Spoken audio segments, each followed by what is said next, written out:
Morning students. हमने पिछले video में देखा कि अकाउंटिंग किस तरीके से सोर्स ऑफ इंफॉर्मेशन होती है। कोई भी हमें इंफॉर्मेशन जानने के लिए कैसे हम अकाउंटिंग को एनालाइज करते हैं और उससे इंफॉर्मेशन निकालते हैं। अब आज टॉपिक है कि अकाउंटिंग की उस इंफॉर्मेशन को यूज करने वाले यूजर्स कौन कौन हैं और किन वजहों से वो हमारी अकाउंटिंग इंफॉर्मेशन को जानने में इंटरेस्टेड होते हैं। तो यानी हमारा आज का टॉपिक क्या है? Users of accounting information and their need and parties interested in accounting information. यानी कौन कौन यूजर्स होते हैं और क्यों इंटरेस्टेड होते हैं। तो मोस्टली हमारे जो बिजनेस की अकाउंटिंग इंफॉर्मेशन के यूजर्स होते हैं उनको हम दो कैटेगरी में डिवाइड कर लेते हैं, एक इंटरनल यूजर और एक एक्सटर्नल यूजर। यानी इंटरनल काम करने वाले जो यूजर्स हैं अकाउंटिंग इंफॉर्मेशन जानने में, और जो एक्सटर्नल यूजर्स हैं। तो फर्स्ट है हमारा internal user. Internal users accounting के वो यूजर होते हैं जो डायरेक्टली हमारे बिजनेस से कनेक्टेड होते हैं। जैसे मैनेजमेंट है, मैनेजमेंट में के अंदर आने वाले डायरेक्टर्स हैं, चेयरमैन हैं, एमडी हैं। ये लोग, अगर बिजनेस पार्टनरशिप में चल रहा है तो ओनर है, पार्टनर्स हैं। यानी जिनका हमारे बिजनेस से डायरेक्टली कनेक्टेड है। कंपनी है तो शेयर होल्डर्स हैं, एम्प्लॉयज हैं। ये सब इंटरनल यूजर होते हैं क्योंकि ये बिजनेस से डायरेक्टली जुड़े हुए होते हैं। तो देखिए, पहला जो हमारा इंटरनल यूजर है वो है मैनेजमेंट। मैनेजमेंट मतलब बिजनेस को मैनेज करने वाली एक ग्रुप ऑफ बॉडी, जिसमें दो या ज्यादा लोग हो सकते हैं जो मिलकर बिजनेस की सारी प्लानिंग, पॉलिसी मेकिंग और अदर डिसीजंस को लेते हैं। अब मैनेजमेंट ये जानना चाहता है कि उसने जो प्लान या पॉलिसीज बनाई हैं वो कितनी रेलिवेंट रही, कितनी सक्सेसफुल रही, और उन प्लानिंग और पॉलिसीज का हमारे बिजनेस को क्या क्या फायदा मिला। कितना प्रॉफिट कमाया, कितना लॉस कमाया, कितना हम सही अपनी डायरेक्शन में वर्क कर रहे हैं। इसके लिए वो कई सारी चीजों को एनालाइज करते हैं, जैसे ट्रेडिंग और पी&एल अकाउंट जो आपका है, बैलेंस शीट और cash flow statement. Trading P&L आप जानती हैं, मैंने बताया आपको कि ये बताता है कि कितना कैश आया आपके पास, कितना ट्रेडिंग अकाउंट आपको ये बताता है कि कितना प्रॉफिट हुआ या कितना लॉस हुआ। बैलेंस शीट आपको आपकी प्रॉपर्टी, असेट्स यानी और लायबिलिटी यानी कितना पेमेंट करना बाकी है, ये सारी चीजें आपकी इन्फॉर्म करती है। और कैश फ्लो आपकी कैश की पोजीशन बताती है, कहां से कैश आया या कहां से कैश गया।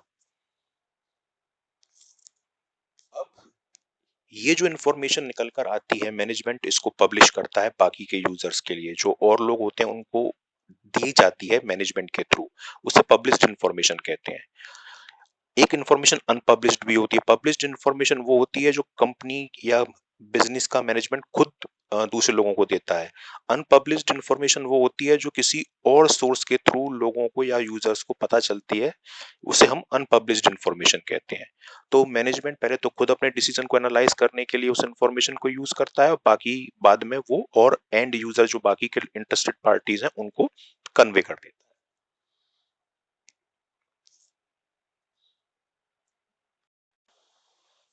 अब हमारा दूसरा जो इंटरनल यूजर है वो है शेयर होल्डर या प्रोप्राइटर। शेयर होल्डर कौन होते हैं?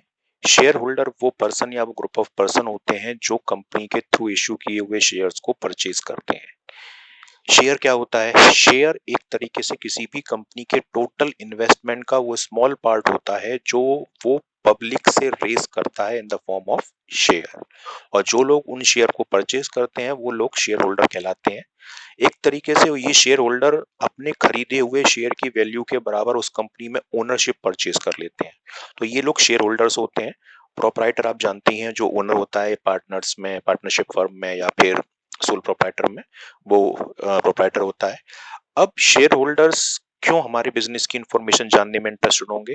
तो इसका एक रीजन ये होता है कि वो ये जानना चाहते हैं कि उन्होंने जिस कंपनी के शेयर परचेज किए हैं और जो कंपनी उनके लगाए हुए पैसे से बिजनेस कर रही है, तो वो कंपनी कैसा परफॉर्म कर रही है, उनका लगाया हुआ इन्वेस्टमेंट कितना सिक्योर है, और उनको उस पर प्रॉपर रिटर्न मिल रहा है या नहीं मिल रहा। इसके अलावा उनको ये भी डिसाइड करना होता है कि क्या फ्यूचर में वो इस कंपनी के साथ बने रहेंगे या नहीं बने रहेंगे, या उन्हें अपना इन्वेस्टमेंट और बढ़ाना चाहिए, कम करना चाहिए, या विदड्रॉ कर लेना चाहिए। तो ये डिसीजन लेने के लिए जो शेयर होल्डर या प्रोप्राइटर होते हैं वो हमारे बिजनेस को जानने में इंटरेस्टेड होते हैं। लाइन दे रखी है, they may sell shares, buy the share and company, यानी उनको कंटिन्यू करना है या नहीं करना।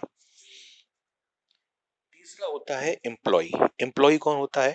एम्प्लॉयज आप जानते ही हैं कि हमारे सैलरीड पर्सन जिनको हम उन्हें हायर करते हैं अपना वर्क करवाने के लिए in the form of labour officers या जो भी हैं, वो एम्प्लॉय भी हमारी अकाउंटिंग इंफॉर्मेशन जानने में इंटरेस्टेड होते हैं। क्यों होते हैं? एम्प्लॉयज को सैलरी, वेजेस या बोनस वगैरह दिया जाता है कंपनी की तरफ से या बिजनेस की तरफ से। तो वो ये जानना चाहते हैं कि उनको उनके एफर्ट्स के बदले में जो सैलरी या जो बोनस दिया जा रहा है वो एडिक्वेट है या नहीं है। कहीं ऐसा तो नहीं है कि उनको काम ज्यादा लिया जा रहा है, उनके अगेंस्ट फेयर वेजेस या सैलरी पे तो नहीं हो रही। कई बार ऐसा होता है कि मैनेजमेंट कहता है कि हम आपको इस बार सैलरी इंक्रीज नहीं करेंगे क्योंकि हमें प्रॉफिट एडिक्वेट नहीं हुए हैं, या हम आपको बोनस पिछले साल से कम देंगे क्योंकि इस साल प्रॉफिट कम हुआ है। तो ये सारी इंफॉर्मेशन फिर वो एम्प्लॉय जानना चाहता है कि क्या ऐसा रियलिटी में है या नहीं है, और क्या उनको सैलरी या बोनस में जो डिडक्शन हो रहा है वो प्रॉपर है या नहीं, या फेयर है या नहीं। तो इस वजह से एम्प्लॉयज भी हमारी जो अकाउंटिंग इंफॉर्मेशन है उसे जानने में इंटरेस्टेड होता है। तो ये तो तीन थे हमारे इंटरनल यूजर। अब आता है एक्सटर्नल यूजर। एक्सटर्नल यूजर कौन होते हैं? एक्सटर्नल यूजर वो यूजर होते हैं जो हमारे बिजनेस से इनडायरेक्टली कनेक्टेड होते हैं। ऊपर बताए हुए तीन जो हमारे डायरेक्ट इंटरनल यूजर थे, उनके अलावा जितने भी बाकी के लोग होते हैं या बाकी की पार्टीज होती हैं, वो सब एक्सटर्नल यूजर होती हैं, और वो भी अलग अलग रीजन की वजह से हमारे बिजनेस की इंफॉर्मेशन जानने में इंटरेस्टेड होती है। तो देखिए, पहला है पोटेंशियल इन्वेस्टर। पोटेंशियल इन्वेस्टर कौन होते हैं? The person who has potentiality to invest any amount in the business. यानी ऐसा पर्सन या ऐसा ग्रुप ऑफ पर्सन जिनके पास अमाउंट है और वो कहीं इन्वेस्ट करना चाहते हैं या उनके अंदर कैपेसिटी है इन्वेस्ट करने की, तो ऐसे लोगों को हम पोटेंशियल इन्वेस्टर्स कहते हैं। अब आप ही लीजिए, अगर आपके पास कोई अमाउंट है और आपको कहीं उसे इन्वेस्ट करना चाहें तो आप कहाँ इन्वेस्ट करेंगे? उस ऑप्शन में जहां पर आपको बेनिफिट होने के चांसेस ज्यादा होते हैं। तो उस केस में आप क्या करेंगे? उस केस में आप ये एनालाइज करेंगे कि किस जगह हमको बिजनेस में पैसा लगाना चाहिए, किस ऑप्शन में पैसा लगाना चाहिए, किस ऑप्शन से हमको पैसा लगाने से ज्यादा रिटर्न हो सकता है, या किस बिजनेस में कितनी लिमिट तक हमको पैसा लगाना सही रहेगा। ये डिसाइड करना के लिए आप इंफॉर्मेशन जो है एनालाइज करते हैं। तो कई कंपनी अपनी अकाउंटिंग इंफॉर्मेशन को पब्लिश करती हैं, और उन इंफॉर्मेशन को पढ़कर ये लोग या ये इन्वेस्टर ये डिसाइड करते हैं कि क्या उन्हें उस कंपनी में पैसा लगाना चाहिए या नहीं लगाना चाहिए, और लगाना चाहिए तो कितनी लिमिट तक लगाना चाहिए। अब नेक्स्ट है बैंकर्स एंड फाइनेंशियल इंस्टीट्यूशन। ये मैंने आपको कल भी बताया था कि हम अपनी फाइनेंशियल नीड को पूरा करने के लिए लोन पर डिपेंड होते हैं मोस्टली, और लोन हम अप्लाई करते हैं किस पर? बैंक पर या फाइनेंशियल इंस्टीट्यूशन पे, जो बैंक जैसा ही वर्क करती हैं। लेकिन बैंक सिर्फ हमारी एप्लीकेशन के बेस पे हमारा लोन सेंक्शन नहीं करेगा। बैंक को ये इंश्योर होना पड़ता है कि क्या हमारे अंदर लोन पेइंग कैपेसिटी है या नहीं है, हम उस लोन को पे कर सकते हैं या नहीं कर सकते, या जितना हम लोन मांग रहे हैं क्या हमारी कैपेसिटी उसको इजीली पे करने की है या नहीं। मालूम हुआ कि हमारी कैपेसिटी 10 लाख के लोन की है और हमने 20 लाख के लिए अप्लाई कर दिया, तो उस केस में बैंक हमसे हमारे फाइनेंशियल रिकॉर्ड्स मांगते हैं, और वो उसमें ये एनालाइज करते हैं कि हमारी लोन पेइंग कैपेसिटी कितनी है, और हम कितना लोन लेने के लिए एलिजिबल हैं, और उतना ही उसी बेस पर फिर वो हमारे लोन को सैंक्शन करती है बैंक। तो इसलिए बैंक और फाइनेंशियल इंस्टीट्यूशन हमारे फाइनेंशियल रिकॉर्ड को जानने में इंटरेस्टेड होते हैं। अब नेक्स्ट है क्रेडिटर्स। क्रेडिटर्स कौन होते हैं? क्रेडिटर्स आर दोस पर्सन और parties to whom from whom we purchase goods और मटेरियल ऑन क्रेडिट बेसिस। यानी ये वो लोग होते हैं या वो पार्टी होती हैं जिनसे हम कोई रॉ मटेरियल या कोई सामान उधार खरीदते हैं, ठीक है, और वो हमें उस सामान को सप्लाई करते हैं क्रेडिट बेस पे, उधार बेसिस पे, और जब हमारा गुड्स सेल हो जाता है, पैसा आता है, हम उनको पेमेंट कर देते हैं। अब बात वही है कि कोई भी हमें गुड्स क्रेडिट बेस पे क्यों सेल करेगा? जब उसे लगेगा कि हम उसके क्रेडिट बेचे हुए सामान का पैसा टाइमली पे कर देंगे।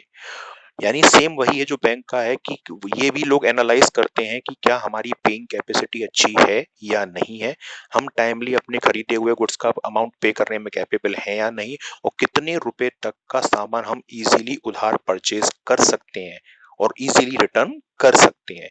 इसको एनालाइज करने के लिए क्रेडिटर्स हमारे बिजनेस की इंफॉर्मेशन को जानने में इंटरेस्टेड होते हैं, ताकि वो एनालाइज कर सकें कि वो हमको उधार बेचना है या नहीं, और बेचना है तो कितना बेचना है। अब नेक्स्ट है गवर्नमेंट। ये भी आप कल ऑब्जेक्टिव में पढ़ चुके हैं कि हम अपनी इनकम में से एक पर्टिकुलर पोर्शन टैक्स की फॉर्म में गवर्नमेंट को पे करते हैं, या इसके अलावा सेल या परचेज पे एक पर्टिकुलर अमाउंट हम टैक्स का जीएसटी या अलग चीजों पर पे करते हैं, प्रोडक्शन पे एक्साइज ड्यूटी पे करते हैं। तो गवर्नमेंट ये जानना चाहती है कि जो हम अपनी इनकम शो करा रहे हैं, जिसके या जो हम टैक्स पे कर रहे हैं वो एग्जैक्ट है या नहीं, कहीं हम हाइड तो चीजें नहीं कर रहे टैक्सेस बचाने के लिए। तो इस वजह से गवर्नमेंट भी हमारी अकाउंटिंग इन्फॉर्मेशन को जानने में इंटरेस्टेड होती है। आईटीआर फाइल करते समय हमसे हमारे अकाउंटिंग रिकॉर्ड्स की डिमांड की जाती है ताकि एनालाइज किया जा सके कि हम जो अपनी इनकम शो कर रहे हैं, अपने बाकी की इन्फॉर्मेशन शो कर रहे हैं, वो प्रॉपर या एक्यूरेट है या नहीं है। नेक्स्ट टॉपिक है qualitative characteristics of accounting. Qualitative characteristics of accounting का मतलब होता है कि अकाउंटिंग में जो बेसिक फीचर्स हैं उनके अलावा ये 4 फीचर्स भी होना जरूरी है जो नीचे मेंशन किए गए, इनको हम क्वालिटेटिव फीचर्स कहते हैं। जब तक ये फीचर्स अकाउंटिंग में नहीं होंगे तो रियलिस्टिक इंफॉर्मेशन हमारी अकाउंटिंग से निकल के नहीं आएगी और पब्लिक उस पर ज्यादा बिलीव नहीं करेगी। तो देखिए 4 कौन से हैं, उसमें पहला है रिलायबिलिटी। रिलायबिलिटी क्या होती है आप जानते हैं, जिसपे सब लोग फेथ कर सकें, विश्वास कर सकें, बिलीव कर सकें। हमारी अकाउंटिंग इंफॉर्मेशन ऐसा होना चाहिए कि सब या जो अकाउंटिंग यूजर्स हैं उस पर रिलाय कर सकें, बिलीव कर सकें। अब बिलीव कैसे होगा, हम जो भी चीज अपनी अकाउंटिंग रिकॉर्ड्स में रिकॉर्ड कर रहे हैं, मेंटेन कर रहे हैं, उसका हमारे पास प्रॉपर एविडेंस होना चाहिए। एविडेंस जैसे हमने कोई गुड्स खरीदा 10 लाख रुपीज का, तो हम जब गुड्स खरीदते हैं तो हमको एक बिल मिलता है जिसे हम इनवॉइस या बिल कहते हैं जनरली। तो वो हमारे लिए हमारे ट्रांजैक्शन का प्रूफ होता है। ऐसे ही हमने कोई मशीन खरीदी 1 लाख रुपए की, तो मशीन खरीदने का भी हमको इनवॉइस या बिल मिलेगा। तो अगर हमारे पास हमारे ट्रांजैक्शन के प्रूफ या एविडेंस होंगे तो कोई भी पर्सन उन रिकॉर्ड्स पर इजीली बिलीव कर लेगा। ऐसा ना हो कि हमने 10 लाख की परचेज दिखा रखी है और बिल हमारे पास 2 लाख की या 3 लाख की ही है। तो पब्लिक का फिर एक क्या होता है, या जो लोग एंड यूजर्स का ये होता है, हमारे अकाउंटिंग रिकॉर्ड से बिलीव हट जाता है। तो जो बिलीव हट जाएगा तो फिर पब्लिक हमारी इन चीजों पर बिलीव नहीं करेगी और डिसीजंस नहीं लेगी। इसलिए रिलायबिलिटी होना हमारी अकाउंटिंग रिकॉर्ड्स में बहुत जरूरी होता है ताकि पब्लिक उन पे इजीली फेथ कर पाए। अब दूसरा है रेलिवेंस। रेलिवेंस का मतलब है रिलेटिविटी। हमारे यहाँ कई यूजर्स होते हैं, आपने ऊपर अभी पढ़े आज के वीडियो में। गवर्नमेंट है, शेयर होल्डर्स हैं, मैनेजमेंट है, एम्प्लॉयज हैं, या फिर क्रेडिटर्स हैं, बैंक हैं। हर किसी भी यूजर का अकाउंटिंग इंफॉर्मेशन में को जानने में इंटरेस्ट अलग अलग वजह से होता है। कोई प्रॉफिट को जानना चाहता है, कोई हमारी फाइनेंशियल पोजीशन को जानना चाहता है, कोई हमारी परफॉर्मेंस को जानना चाहता है, कोई हमारी बिजनेस के स्ट्रक्चर को जानना चाहता है। तो वो सभी लोग हमारी अकाउंटिंग इंफॉर्मेशन को जानने में अलग अलग रीजन की वजह से इंटरेस्टेड होते हैं। तो हमारा अकाउंटिंग डेटा ऐसा होना चाहिए कि जिसकी जो रिक्वायरमेंट है वो उस रिक्वायरमेंट को बिजनेस से या उस इंफॉर्मेशन से कलेक्ट कर ले। ऐसा ना हो कि क्रेडिटर्स की इंफॉर्मेशन तो उसे मिल गई लेकिन गवर्नमेंट को उसकी इंफॉर्मेशन नहीं मिल पाई, या मैनेजमेंट को उसकी रिक्वायर्ड इंफॉर्मेशन तो मिल गई लेकिन रिसर्चर्स को वो इंफॉर्मेशन नहीं मिल पाई। इसके अलावा बाकी तो रेलिवेंसी होना जरूरी है कि इस तरीके से प्रेजेंट या मेंटेन किया जाए कि हर किसी यूजर की रिक्वायरमेंट जो होती है वो इजीली फुलफिल हो सके। ये जरूरी होना चाहिए, अदरवाइज फिर रेलिवेंसी नहीं होगी तो केवल एक की रिक्वायरमेंट पूरी होगी तो दूसरी पार्टी डिससेटिस्फाई हो जाएगी। तो रेलिवेंसी मेंटेन होना जरूरी होता है। अगला अंडरस्टैंडेबिलिटी। अंडरस्टैंडेबिलिटी मीन्स इस तरीके से प्रेजेंट किया जाए कि हर कोई उसे इजीली समझ सके। हर किसी को अकाउंटिंग टर्मिनोलॉजी की डीप नॉलेज नहीं होती है। अगर हम टेक्निकल तरीके से या बहुत जिगजैग या कॉम्प्लेक्स फॉर्म में उसे प्रेजेंट करेंगे तो फिर हर कोई पर्सन उसको एनालाइज या उसकी चीजों को समझ नहीं पाएगा। इसलिए जरूरी है कि हम अपनी प्रॉपर जो है अंडरस्टैंडिंग मैनर में डेटा को रिप्रेजेंट करें ताकि सभी लोग उससे इजीली फाइंड कर पाए, अपनी रेलिवेंट इंफॉर्मेशन समझ पाए और अपने डिसीजंस को इजीली ले सकें। और लास्ट होता है कंपेरेबिलिटी। कंपेरेबिलिटी के लिए मैंने आपको कल बताया था कि दो टाइप के कंपैरिजन होते हैं, एक इंटर फर्म कंपैरिजन, एक intra firm comparison. Inter firm comparison मतलब अपनी ही जैसी किसी दूसरी फर्म के साथ कंपैरिजन करना। इंट्रा फर्म कंपैरिजन मतलब अपनी करंट ईयर की जो परफॉर्मेंस है उसे पास्ट ईयर की परफॉर्मेंस से कंपेयर करना।